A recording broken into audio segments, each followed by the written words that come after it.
YouTube is not making you a better guitar player. In fact, YouTube is probably making it worse. This is IkeGuitar. Let's talk about it. Today I wanted to talk about YouTube, this great being in the sky that provides all this information for us. And the fact is, YouTube is not making you a better guitar player. I'm saying this because I've been consuming YouTube for a long time. In fact, when I was just starting out playing guitar, YouTube was the thing, and a lot of guitarists and teachers and all that jazz started on YouTube. I was watching Marty Schwartz when he started his channel. I was watching when Justin Guitar started his channel. I was there when Paul Davids just started, when they were up and coming. And in fact, YouTube has taken a lot of changes over the course of the last decade or so. And now even more than ever, there's so much information on the internet pertaining to guitar. And with that comes some good and some bads. But the main bad is that you guys aren't learning anything. I'm going to describe that in a little bit more detail, but for now, hang with me here. So looking back in the past, how would you get better at guitar? Well, typically you would go to your local music store and you'd play, or you'd take lessons from someone that was better than you or from someone in the community.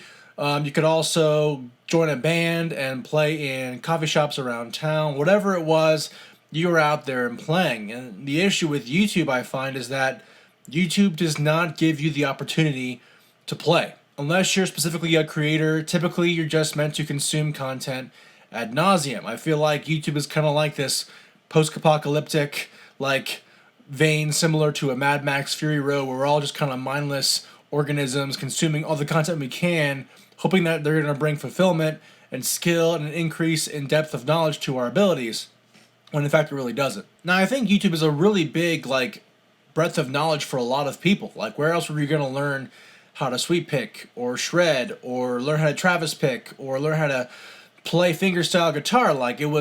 It's a great way for people who don't have those things to learn. But does YouTube really encourage learning or growth or education?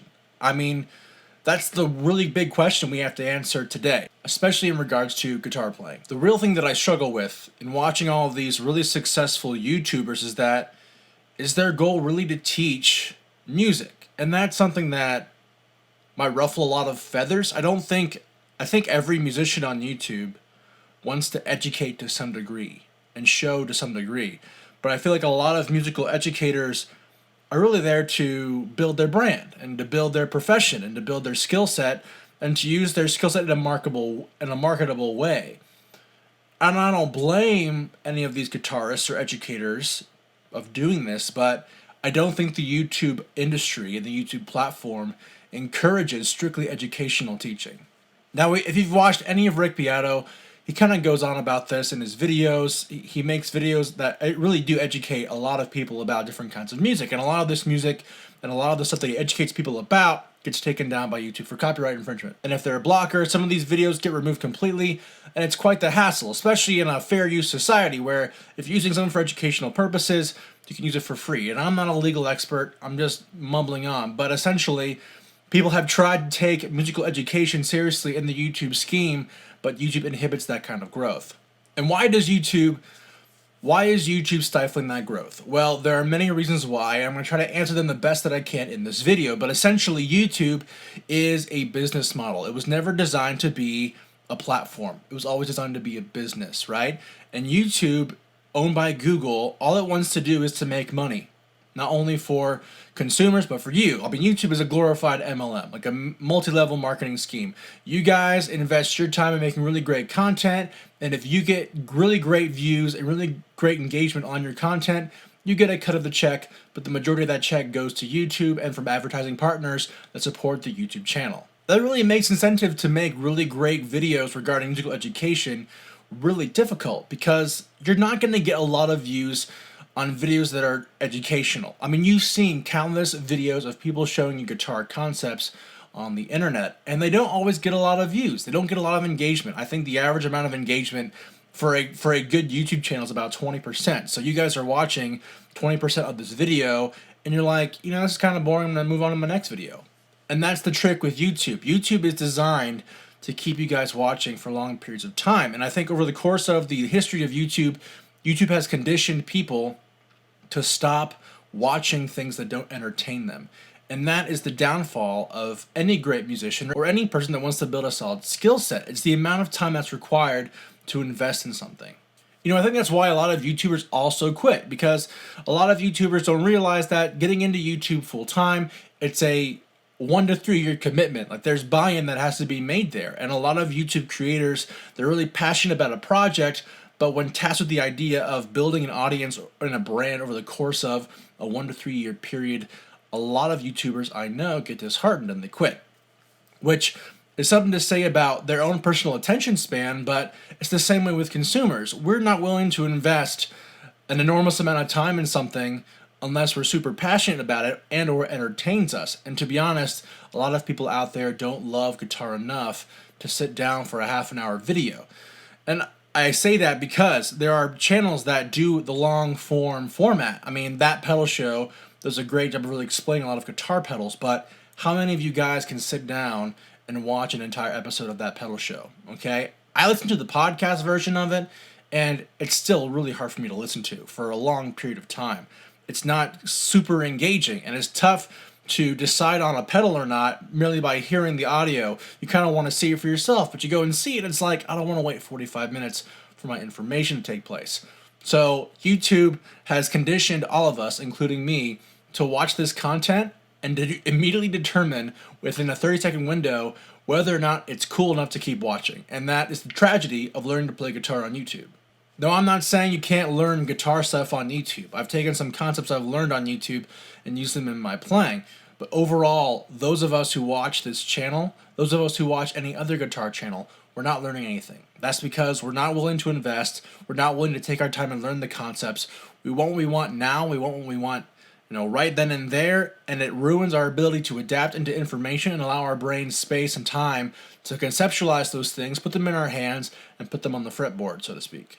And don't get me wrong, sometimes a lot of us creators deserve it. We make this content that's super boring, and a lot of us don't want to waste our time with something that's not up to par. If I want to learn a solo, for example, on Harry Styles' Adore You, not a lot of you guys are willing to sit down with me and learn that solo. Not because I was a bad teacher, but mainly because I want to learn from a direct source. I don't want to learn from some guy who heard the record and thought, man, I can figure out that solo, and then teach you guys it. You guys want exactly what the solo is, how it was written, and to be honest, there isn't a lot of that out there. So we're caught in this limbo mode of constantly trying new things, picking out different channels, different flavors, seeing what sticks, but without actually diving in, without actually investing in the content, you guys aren't learning anything, and I'm the exact same way.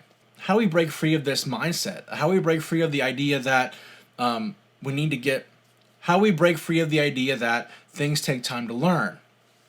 Well, that's really super difficult. So I'm going to recommend a couple things that I would do to get out of the slump of just hopping around content willy-nilly and actually sit down and learn something.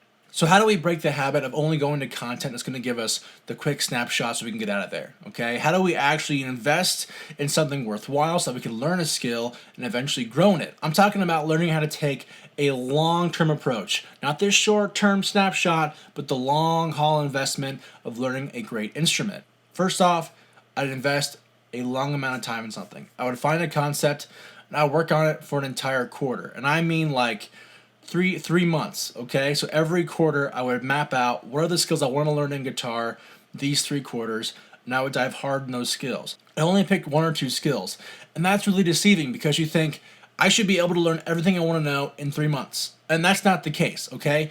To master a skill on the guitar, it takes a long time. If you want to learn chicken picking, or if you want to learn how to play better solo lead lines over an improvisational piece, you're going to want to learn those concepts over a very long period of time. And I think 3 months is really great. And honestly, it's only about 12 weeks. So every 12 weeks, you're focusing on 1 or 2 things, really focusing on those things. And after those 3 months are up, you reassess and you reevaluate. Another tip I would give is I would just write it down. I've got a journal that I write down all of my guitar-based skills in that I want to learn. And I map out where my strengths and my weaknesses are. So I'm honestly always trying to figure out what's going to make me a better player. One of my weaknesses is improvisation. So I'm taking a 2-5-1 approach and I'm trying to land my lead tones on the chord tonic or I'm landing them on the 7th. And that's a real big challenge. It helps me to visualize the fretboard in a totally new way. And I'm not going to learn that skill by watching some jazz improvisational class on YouTube for 10 minutes. It takes a long time to learn. It takes 3 to 4 months of really diving deep into concepts. And that's what I want to challenge you guys with. What's going to define you as either an amateur or a pro level guitar player is how much time you're willing to invest in it. Stop buying into the lie that these YouTube channels and what these people offer you on this platform are going to help you. You have to really take a concept that you want to learn, sit down, and really dive into it. Take what you want to learn, practice it for 3 months hardcore, and really dive into what you love about the instrument. Stop hopping from one channel to the other. Red Shell is not going to help you. Paul Davids will not help you. Rick Beato will not help you. Marty Schwartz will not help you, and so on and so forth. Okay? It is up to you to find a concept, do some research on it, learn how to practice it, and then practice it for a long time. Invest your life into this instrument, and it will continue to give back. Have a great day, guys, and we'll see you all next time.